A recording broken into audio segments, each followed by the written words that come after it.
El nombre de Tutankamón evoca una aura de misterio, el resplandor del oro y el murmullo de una antigua maldición.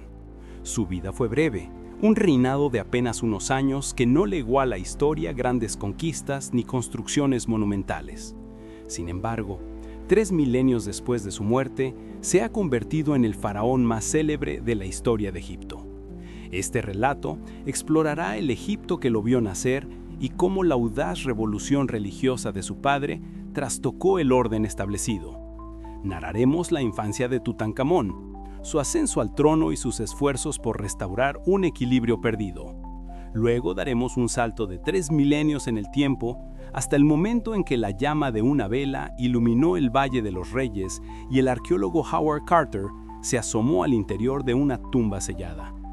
Abordaremos también la leyenda de la maldición, el destino de quienes profanaron su descanso y cómo Tutankamón alcanzó la inmortalidad gracias a una combinación de azar, perseverancia y una luz que emergió desde las profundidades del pasado. El secreto del joven faraón. A principios de la década de 1920, mientras la esperanza se desvanecía, el arqueólogo inglés Howard Carter persistía en sus excavaciones en el Valle de los Reyes. Sus patrocinadores, en especial Lord Carnarvon, quien financiaba la expedición, estaban al borde de retirar su apoyo tras varias temporadas sin hallazgos significativos. Pero en noviembre de 1922, el destino cambió su curso. Unos obreros descubrieron unos escalones que descendían, ocultos bajo los restos de construcciones antiguas cerca de la tumba de Ramsés VI. Lo que parecía un hallazgo técnico sin importancia, resultó ser la entrada a un sepulcro que había permanecido intacto durante 3 milenios. Bajo una capa de escombros y sellos rotos, Carter encontró una puerta sellada. Tras ella, un corredor conducía a un segundo obstáculo.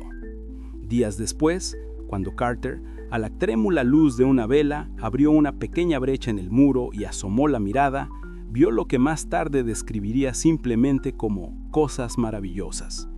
Así comenzaba la historia de la tumba más famosa de Egipto, la de Tutankamón. En el momento de su descubrimiento, el nombre de este faraón era prácticamente desconocido para el gran público.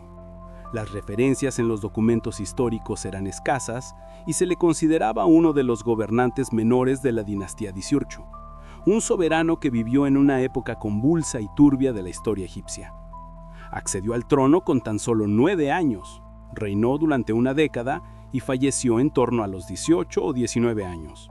Su nombre fue relegado al olvido poco después de su muerte y su tumba quedó sepultada bajo los escombros de la construcción de un sepulcro vecino, una casualidad que la salvó del saqueo. Desde su hallazgo, el nombre de Tutankamón resonó en todo el mundo. Su máscara funeraria, forjada en oro macizo con incrustaciones de lapislázuli, turquesa y vidrio, se convirtió en uno de los íconos más reconocibles del arte antiguo. La atención sobre su figura se disparó. Miles de artículos, libros, exposiciones y películas se dedicaron a este faraón cuyo reinado había sido considerado insignificante. ¿Qué hizo de Tutankamón una figura tan especial a los ojos del mundo moderno? Principalmente, el estado de conservación excepcional de su tumba. A diferencia de otros faraones, cuyos sepulcros fueron saqueados en la antigüedad, sus cámaras funerarias preservaban su ajuar original: objetos de lujo, armas, instrumentos musicales, vestimentas, amuletos e incluso cestas con alimentos. Este tesoro permitió a los investigadores reconstruir no solo los ritos funerarios, sino también la vida cotidiana de la corte egipcia de la dinastía XVIII. Los objetos personales de Tutankamón causaron una profunda impresión. Entre los tesoros, los arqueólogos encontraron juguetes de su infancia, una cama de viaje plegable, maquetas de barcos, un trono con cabezas de león, dagas ricamente ornamentadas y una corona de flores silvestres que alguien, probablemente, depositó sobre su momia el día de su entierro. Estos hallazgos humanizaron la imagen del faraón, transformándolo de un gobernante divino a un joven cuya vida se truncó prematuramente. Además de su valor histórico y artístico, el descubrimiento de la tumba desató una ola de rumores místicos. Varias personas relacionadas con la excavación fallecieron poco después, y la prensa de la época comenzó a tejer la leyenda de la maldición del faraón. Carter, que dedicó años al estudio meticuloso del sepulcro, siempre consideró la tumba no solo como el hallazgo del siglo, sino como una auténtica ventana a una cultura ancestral que el mundo solo conocía a través de fragmentos. Gracias a este descubrimiento, los eruditos pudieron estudiar la maestría de los orfebres egipcios, los rituales funerarios, la arquitectura sepulcral y la estructura de la vida cortesana. Así, Tutankamón se convirtió en un símbolo del antiguo Egipto, no por hazañas militares, templos grandiosos o sabias reformas, sino porque su muerte y la forma en que la eternidad la preservó, conservó consigo un mundo que había desaparecido hacía 3000 años. El legado maldito de la era de Amarna. Para comprender quién fue Tutankamón y por qué su reinado marcó un punto de inflexión en la historia de Egipto, debemos retroceder un poco en el tiempo, a los acontecimientos que transformaron el país antes de su nacimiento. Siglos más tarde, los historiadores llamarían a esta época la Revolución Religiosa, y el faraón que la inició, el gobernante más enigmático y controvertido de la historia egipcia. Nos referimos a Akenatón, el padre de Tutankamón, cuyo reinado desató una tormenta de conmociones, divisiones y una profunda crisis espiritual cuyas secuelas persistieron mucho después de su muerte. Antes de las reformas de Akenatón, Egipto se encontraba en la cúspide de su poder. Su padre, Amenhotep III, fue uno de los faraones más destacados de la dinastía 18. Bajo su mandato, Egipto se consolidó como la principal potencia del Mediterráneo oriental. El arte y la arquitectura florecían, la diplomacia alcanzaba cotas de gran sofisticación y numerosos reyes aliados de Asia y Nubia anhelaban emparentar con la casa real egipcia. En el centro de este poder se encontraba el culto a Amón, un dios cuya influencia era omnipresente. Los templos de Amón en Tebas ostentaban un poder no solo religioso, sino también económico. Poseían vastas extensiones de tierra, riquezas, ejército de sacerdotes y una burocracia propia. Cuando el joven Amenhotep IV heredó el trono, inicialmente continuó las tradiciones. Sin embargo, en el 5º año de su reinado, declaró falso el culto a Amón y proclamó a un nuevo y único dios, Atón, el disco solar. No se limitó a introducir una nueva deidad en el panteón, sino que intentó aniquilar por completo el sistema religioso anterior. A partir de ese momento, comenzó lo que los historiadores denominan la Revolución de Amarna. El faraón cambió su nombre de Amenhotep, que significa Amón está satisfecho, a Akenatón, que significa agradable a Atón. Un acto que simbolizó una ruptura radical con el pasado. Los sacerdotes de Amón fueron despojados de sus cargos, sus templos cerrados y en muchos muros el nombre de Amón fue brutalmente borrado como si su sola mención fuera un crimen. La antigua capital, Tebas, fue abandonada y en un valle desértico en la orilla oriental del Nilo, lejos de los centros de poder tradicionales, comenzó la construcción de una nueva capital, Ajetatón, el horizonte de Atón. Akenatón aspiraba a crear un mundo enteramente subordinado al nuevo culto. En el corazón de la ciudad se erigían templos abiertos, sin techo. Atón no necesitaba la penumbra de los santuarios como otros dioses. Él era la luz, y su culto debía celebrarse bajo el sol. El arte también se transformó, volviéndose más naturalista, realista y poco convencional para los cánones egipcios. Los relieves representaban escenas de la vida de la familia real. El faraón sosteniendo a un niño, Nefertiti besando a una hija, niñas jugando con collares. Por primera vez en el arte oficial, las figuras sonreían y perdían su rigidez idealizada.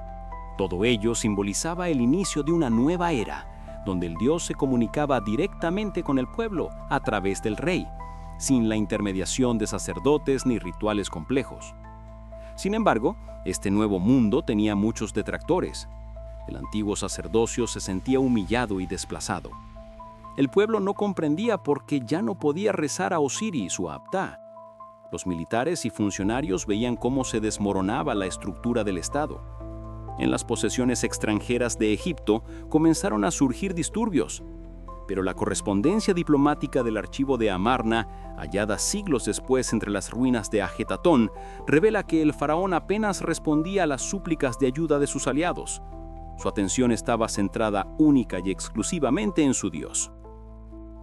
El papel de Nefertiti en esta nueva realidad no está del todo claro. Sin duda, fue mucho más que la esposa del faraón. Fue su colaboradora y partícipe de pleno derecho en la revolución. Sus representaciones junto a Akenatón son de igual escala e importancia.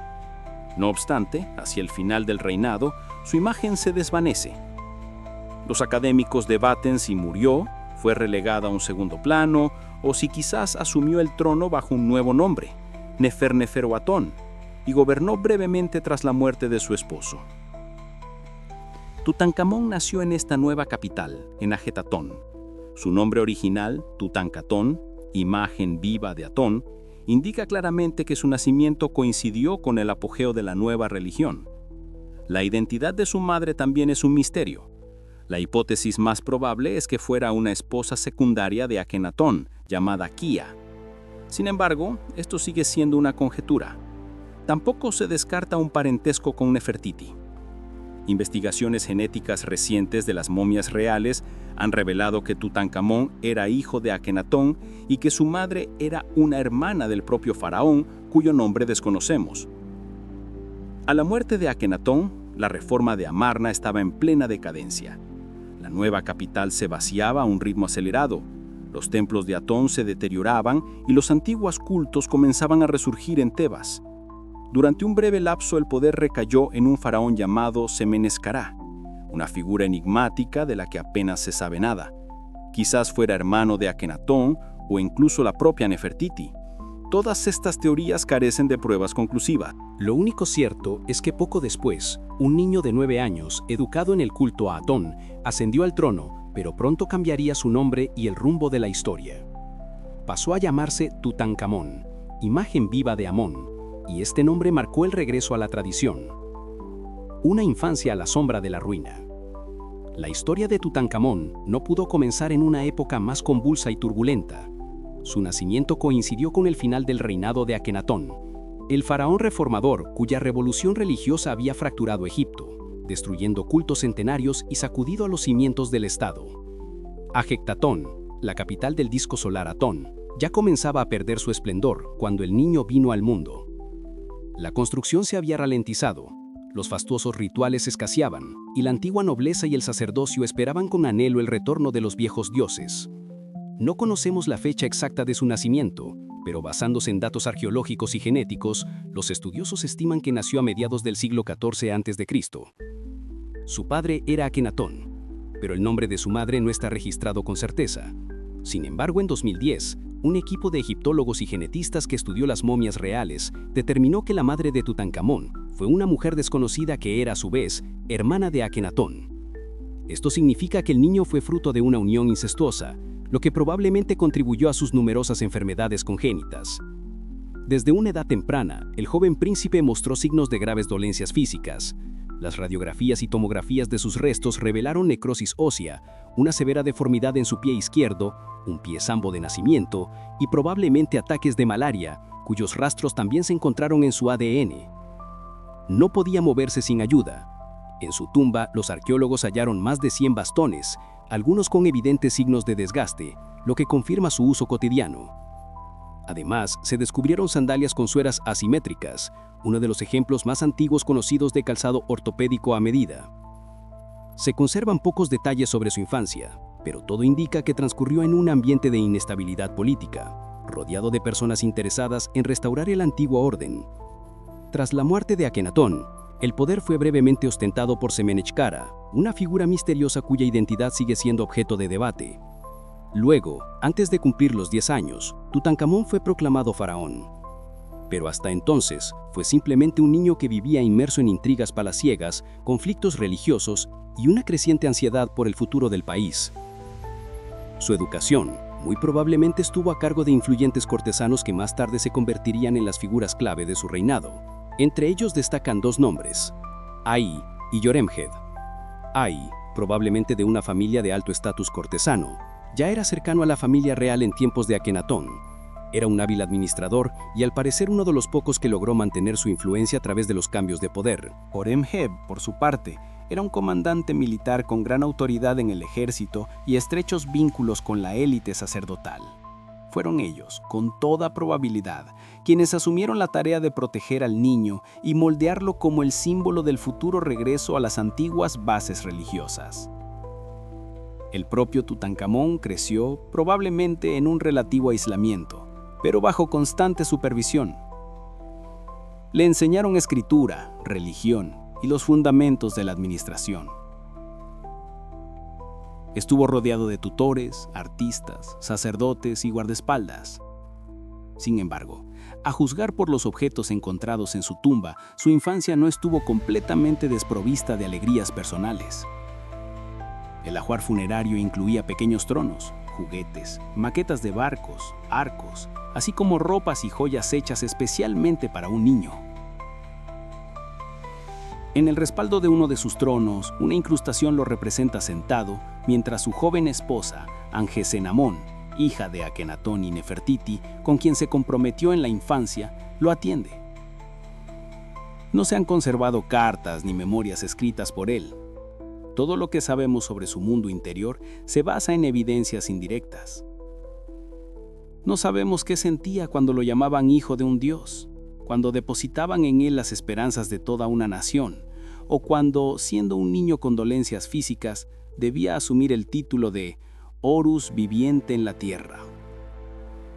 Pero al observar los objetos de su infancia, el esmero con que fueron elaborados, podemos imaginar que en su vida hubo espacio no solo para la política y el dolor, sino también para el afecto humano. Así comenzaba el destino del niño que estaba destinado a ser no solo faraón, sino el último representante de una dinastía, poniendo fin a una de las épocas más turbulentas y enigmáticas de la historia egipcia. El trono, la máscara y los titiriteros. Marcaba el abandono del culto a Atón y el regreso al de Amón, cuyo templo en Tebas reabrió sus puertas. Junto con el faraón, su joven esposa, hija de Akenatón, antes conocida como Angesenpaatón, también cambió su nombre a Angesenamón. Su unión fue un matrimonio dinástico, concertado en la infancia, destinado a unificar las diferentes ramas de la familia real y fortalecer la legitimidad del nuevo poder. El poder real, sin embargo, residía en las manos de dos figuras imponentes, Ay y Horemheb. Ay había sido cercano a la dinastía desde la época de Akenatón y poseía una notable flexibilidad política. Se convirtió en regente del joven faraón y ostentaba el título de Padre del Dios. Fue él, muy probablemente, quien impulsó el llamado Decreto de Restauración, una inscripción en la que Tutankamón reconoce la devastación causada por la reforma religiosa anterior y promete restaurar los templos, devolver el favor de los dioses y pacificar el país. Ay coordinó el restablecimiento del antiguo sistema burocrático, la reactivación del culto a Amón, la redistribución de los ingresos de los templos y la rehabilitación de las festividades tradicionales. Horemheb, en cambio, no se ocupaba de los asuntos religiosos. Su labor consistía en fortalecer el ejército, restablecer la disciplina en las guarniciones, reafirmar el control sobre las provincias y vigilar de cerca la seguridad de las fronteras. Su nombre aparece en las inscripciones como comandante supremo del ejército y delegado real para todo el sur y el norte. No era un adversario de Ay, pero sus intereses divergían, y ambos probablemente sabían que, sin un heredero al trono, su alianza podría terminar en una lucha por el poder.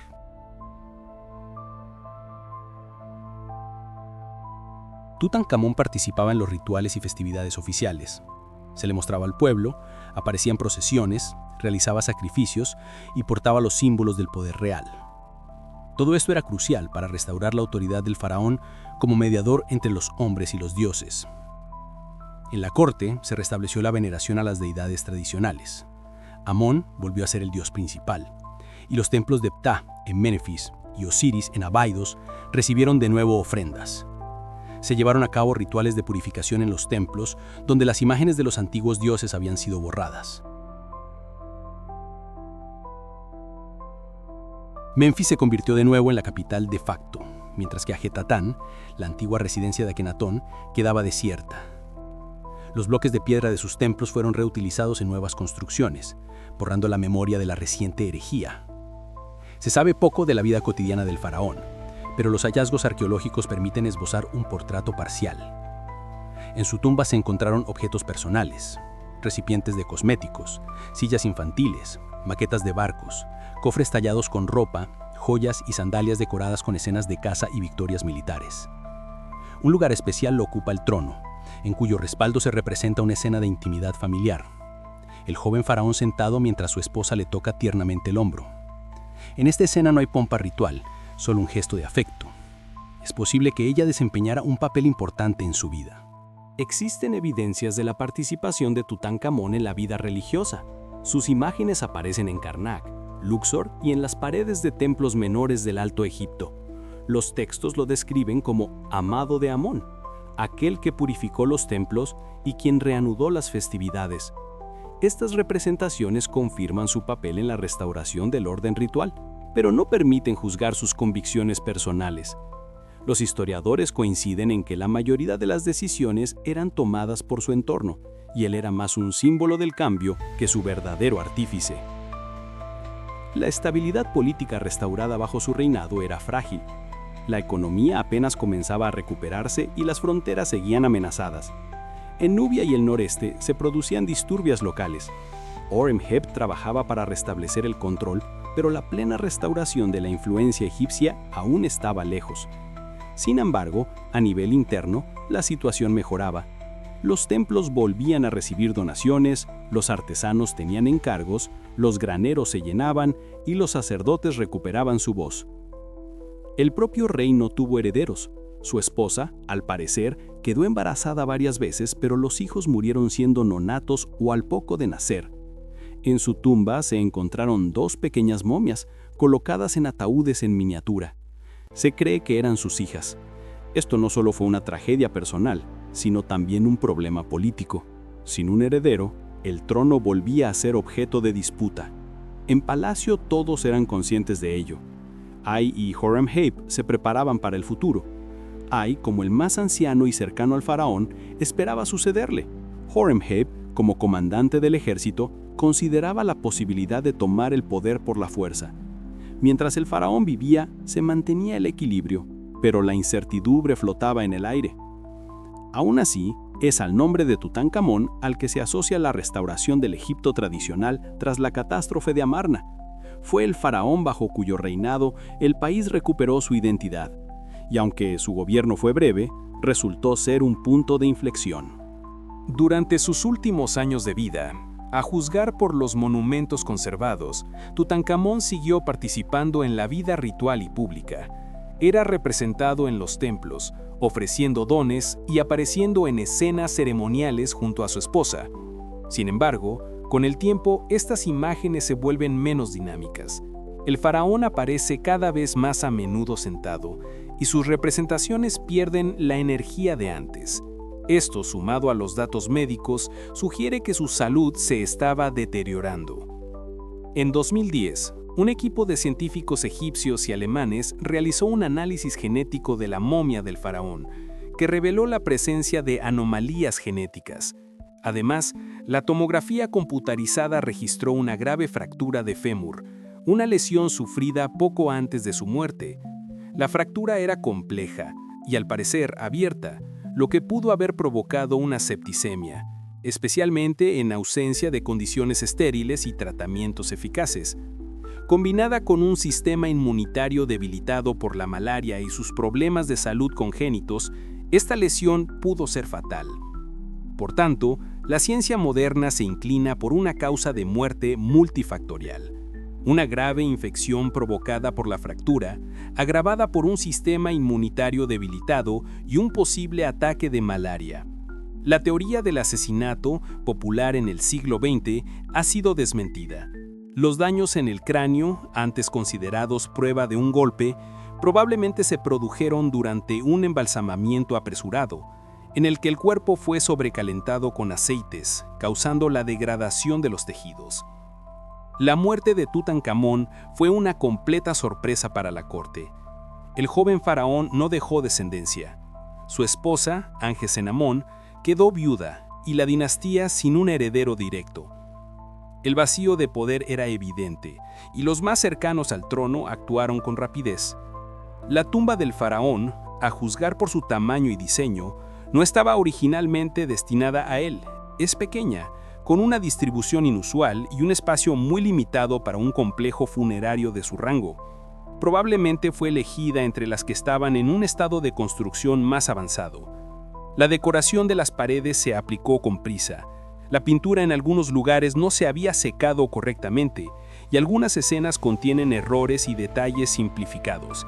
Sin embargo, a pesar de la premura, el faraón fue enterrado con una riqueza comparable a la de los grandes monarcas. Más de 5.000 objetos fueron dispuestos en sus 4 cámaras, desde muebles y ropas hasta armas y juguetes, desde carros y bastones hasta estatuillas rituales y vasijas.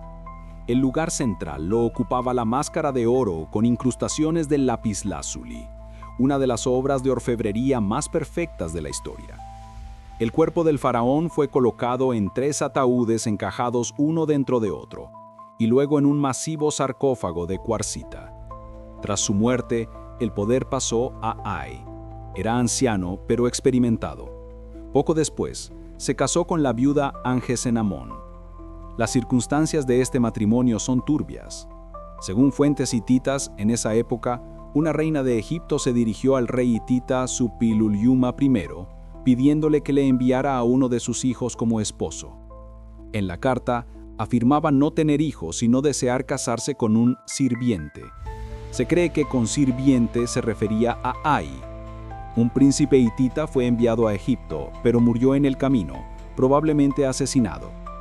Aunque la autenticidad de la carta está confirmada, la identidad de su autora no es segura, pero la mayoría de los historiadores la atribuyen a Angesenamón, en un intento desesperado por evitar el matrimonio con Ay.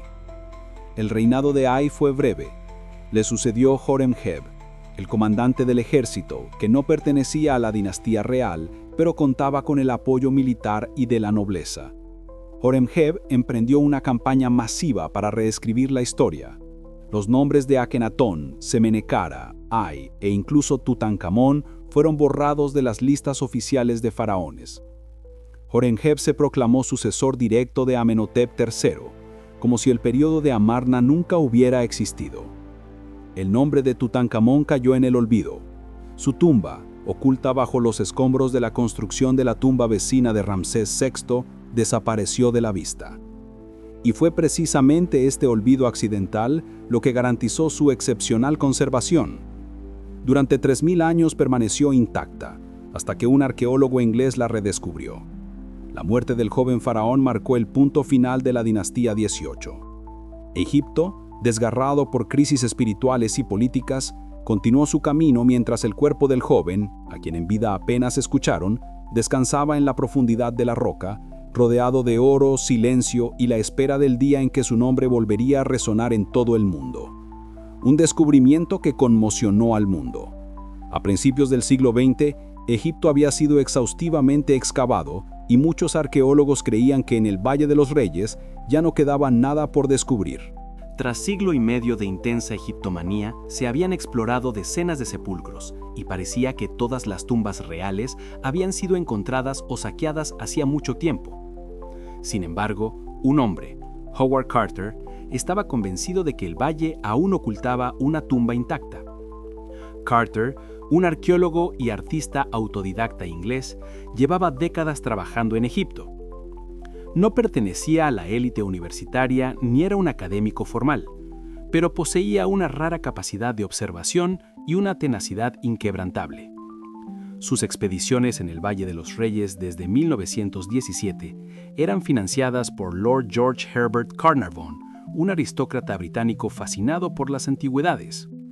Juntos esperaban encontrar la tumba de un faraón poco conocido llamado Tutankamón, cuyas huellas Carter había encontrado solo de forma fragmentaria en restos de vasijas y joyas. 5 temporadas de excavaciones no arrojaron resultados. Para 1922, Carnarvon, habiendo gastado una fortuna, estaba a punto de abandonar el proyecto. Pero Carter insistió en una última temporada. Y en noviembre de ese año, pocos días después de reanudar los trabajos, ocurrió lo que había esperado durante casi 2 décadas. El 4 de noviembre, los trabajadores tropezaron con el primer peldaño de una escalera que descendía. Carter ordenó despejar el acceso y pronto descubrió una puerta sellada. En los sellos de arcilla que cubrían la entrada se leía claramente el nombre: Tutankamón. Consciente de la magnitud del hallazgo, Carter telegrafió de inmediato a Carnarvon pidiéndole que viajara a Egipto con urgencia. El 26 de noviembre, en presencia de Carnarvon, su hija Lady Evelyn y unos pocos colaboradores, Carter practicó una pequeña abertura en la puerta. Introdujo una vela en el hueco, miró dentro, y cuando Carnarvon preguntó, ¿ve algo?, Carter respondió, sí, cosas maravillosas. La cámara interior estaba repleta de objetos: estatuas doradas, un trono, lechos rituales con formas de animales sagrados, cofres, vasijas pintadas, carros, arcones con joyas y tejidos. Todo estaba desordenado, pero claramente intacto. La tumba había estado sellada desde la antigüedad. Más tarde se descubriría que había sufrido 2 intentos de saqueo poco después del entierro, pero en ambas ocasiones los ladrones fueron interrumpidos y la guardia selló de nuevo la entrada. Era el primer sepulcro real casi intacto en la historia de la egiptología. Durante los meses siguientes, Carter continuó con la limpieza. En febrero de 1923, abrió la cámara funeraria. Allí se encontraba un masivo cofre dorado, rodeado por 4 enormes capillas de madera tallada. Dentro de ellas, un sarcófago de cuarcita y en su interior 3 ataúdes encajados. El último, el interior, estaba hecho de oro macizo.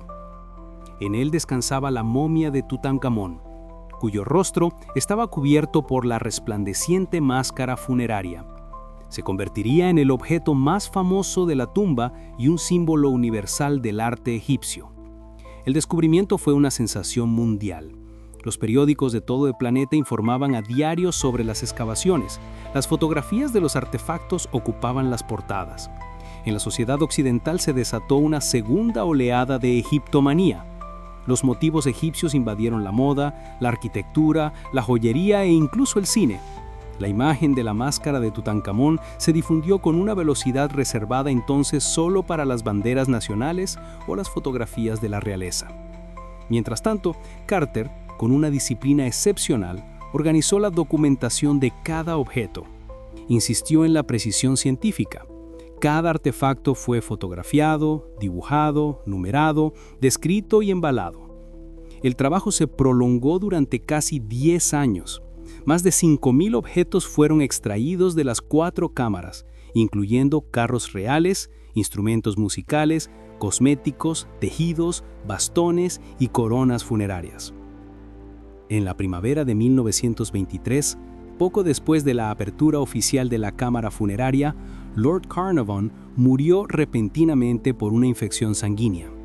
Su muerte, casi coincidente con la apertura de la tumba, se convirtió en la base del mito de la maldición del faraón. Los periódicos, especialmente los británicos, se apoderaron de la historia y desataron una oleada de publicaciones sobre la misteriosa muerte de los participantes de la expedición. Aunque Carter vivió más de 15 años y la mayoría del equipo alcanzó una edad avanzada, la leyenda de la maldición se consolidó. Pero lo más importante ya había sucedido. La tumba de Tutankamón, olvidada durante 3.000 años, había sido abierta. El nombre del niño faraón, borrado de los monumentos, resonó en todo el mundo. Su máscara se convirtió en el emblema del antiguo Egipto y él mismo alcanzó la inmortalidad no por voluntad de los dioses antiguos, sino gracias a la admiración de la posteridad. La maldición del faraón. Los tesoros de la tumba causaron una impresión abrumadora en el mundo. Cuando las fotografías de los objetos comenzaron a publicarse, el interés por Egipto se reavivó con una fuerza sin precedentes. Comenzó una segunda egiptomanía. Los motivos egipcios se adueñaron de la moda, la decoración, el cine y la arquitectura. La imagen de Tutankamón se volvió global. Su máscara dorada aparecía en carteles, revistas y portadas de libros.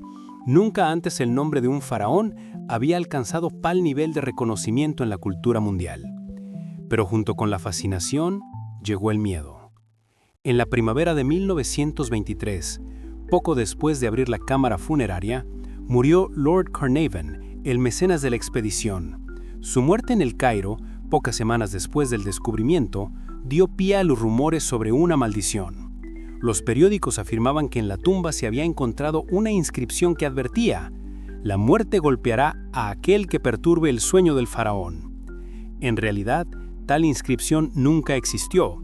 Fue una invención periodística. Sin embargo, la coincidencia de la muerte de Carnarvon con las excavaciones, sumada a la posterior muerte de otros participantes y a una serie de casualidades, como un apagón en el Cairo la noche de su fallecimiento, consolidaron rápidamente el mito.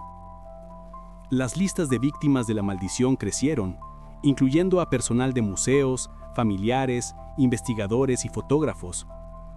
La prensa llegó a hablar de hasta 20 fallecidos. Sin embargo, la mayoría de estas muertes fueron por causas naturales y muchos miembros de la expedición vivieron una larga vida. El propio Howard Carter, el primero en entrar en la tumba y que pasó allí casi a diario durante los siguientes 10 años, no murió hasta 1939 de un linfoma. Su ayudante Arthur Callender falleció aún más tarde. Lady Evelyn, la hija de Carnarvon, tampoco sufrió daño alguno. Estadísticamente, la tasa de mortalidad entre los participantes de la expedición no fue superior a la de cualquier otro grupo de personas de la misma época. A pesar de todo, el mito de la maldición perdura. Se ha convertido en una parte inseparable de la leyenda de Tutankamón, inspirando libros, películas y artículos pseudocientíficos. Incluso un siglo después, muchos creen que el descubrimiento de la tumba estuvo ligado a fuerzas místicas. El legado de Tutankamón hoy. Cuando los arqueólogos terminaron de limpiar la última cámara y abandonaron el Valle de los Reyes, la historia de Tutankamón no concluyó. Por el contrario, fue entonces cuando comenzó su nueva y más asombrosa vida, una existencia más allá del tiempo, de las arenas de Egipto y de las épocas. La historia del faraón, olvidado casi inmediatamente después de su muerte, se desplegó en la memoria de la humanidad con una fuerza que ningún otro rey del Nilo podría haber soñado. En el siglo XX, el nombre de Tutankamón se convirtió en el símbolo de la idea misma de la vida eterna. Su máscara es reconocible en todos los países sin importar el idioma o la cultura. Las exposiciones con los artefactos de su tumba se convirtieron en los mayores eventos culturales de su tiempo. La muestra en el Museo Británico, por ejemplo, atrajo a más de 1,5 millones de visitantes, un récord que tardó en ser superado. La máscara viajó por el mundo, escoltada por guardias de seguridad, pólizas de seguro millonarias y cajas climatizadas, pero, sobre todo, la acompañaba la admiración. En cada país que visitaban los tesoros de Tutankamón, la gente hacía largas colas para ver su rostro, para asomarse a una antigüedad que conservaba el aliento del tiempo. El legado de Tutankamón también impregnó la cultura popular. En los años 30, inspiró a Hollywood con películas como La momia de Boris Karloff. En los años 70, sus motivos influyeron en la moda, con diseños en vestidos, joyas e interiores que citaban los ornamentos de su tumba. Incluso en la música, el teatro y la publicidad, la imagen del joven faraón se convirtió en una marca que representaba algo eterno, misterioso e insondable. En el ámbito científico, Tutankamón dio un nuevo impulso a la egiptología. Su tumba promovió la investigación en antropología médica, genética y tecnología de embalsamamiento. Los análisis de ADN permitieron establecer la identidad de su padre, su madre y otras figuras de la era de Amarna. Así, el faraón que no dejó crónica se convirtió en objeto de los más modernos métodos de análisis. Para Egipto, la tumba se convirtió en un símbolo nacional. Durante décadas, su máscara fue la pieza central del Museo Egipcio del Cairo. Ahora, casi todos sus tesoros se han trasladado al Gran Museo Egipcio de Giza, un monumental complejo arquitectónico donde se le ha dedicado un espacio exclusivo. Este lugar se ha convertido en un centro de peregrinación donde cada visitante siente el pulso de una época lejana pero viva. La propia momia de Tutankamón, protegida en un sarcófago de cristal con clima controlado, descansa en el mismo lugar donde Carter la encontró. 3 milenios después de su entierro, los visitantes entran en la modesta cámara, observan el rostro del rey y guardan silencio. No por miedo, sino por respeto.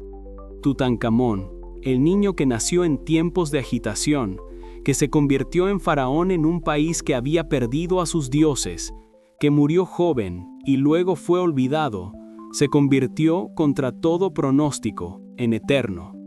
Su vida fue corta, su reinado intrascendente y su nombre borrado, pero el oro, el arte, el misterio y la luz de aquella vela encendida en 1922 lo convirtieron en lo que es hoy en nuestra memoria, el símbolo inmortal del antiguo Egipto.